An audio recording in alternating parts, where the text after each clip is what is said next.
1,75,000 হলো দাম দিবে ভাই। 1,40,000 দাম করো। 1,75,000 যা আছে আছে দাম কইছি। 1,75,000 যা আছে না আছে কি ওখানে মাল আছে। তোমার সাথে ছবি উঠে চলে যাই বাসায় নিতে আমতে গেছিলাম তাই না। ঠিক আছে। আরেকটা কথা, এটা মানুষ, এইটা মানুষ।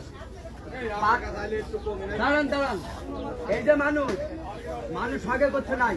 5 গুণ গোছের দাম কত? 30,000 টাকা মনে হলে 5 গুণ 150, আর হলো 8 গুণের দাম কত?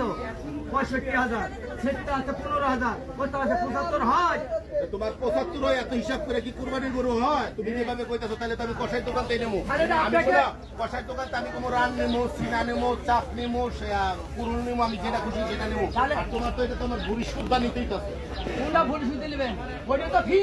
কথাই তুমি তো যেভাবে হিসাব করো। এখন কি 1,40,000 দিছো?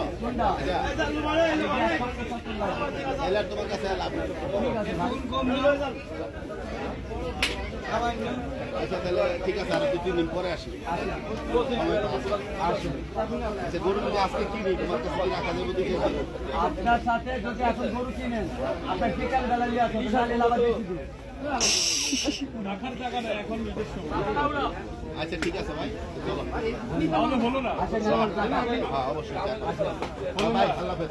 না হইবে তো অবশ্যই চেষ্টা করছে। না হইব অবশ্যই। ও না দিয়ে যাইব। আমি মিরপুরের লোক, মিরপুরের ছেলে, আমাকে না দিয়ে যাইব।